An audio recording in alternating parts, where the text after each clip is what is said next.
brothers and sisters, one of the wisdoms, especially for us outside of the area taking place, one of the wisdoms that we need to appreciate in the light of the Battle of Uhud is the reality of those who are on the side of Allah, on the side of the Messenger, on the side of the Ummah, versus those who are on the side of the oppressor.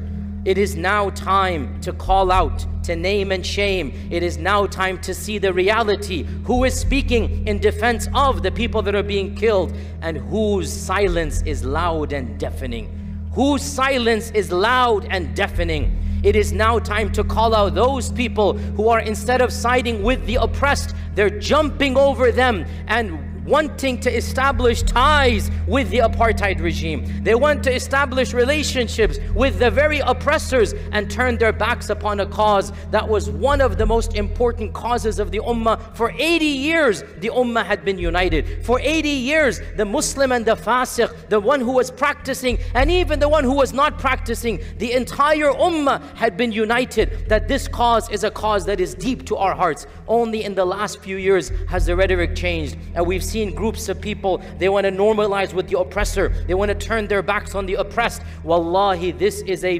blessing in disguise for us to see the reality of what is going on here. And we see this reality now. How can you normalize with groups of people who are going to put children in hospitals? How can you normalize with the most oppressive regime on the face of this earth currently? So we have to call it out and say that if this is not nifaq, then what is nifaq? We lived together, the Jewish community, for hundreds of years in Palestine, in Egypt, Morocco, Tunisia, Iran. In all the countries we lived and flourished as religious Jews amongst religious Muslims without any human rights groups to protect us.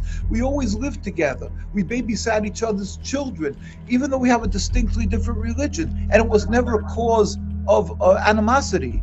All that changed is the introduction of Zionism, the control of the land. And since that came, and they started coming in and taking over the lands, since then there's death and suffering.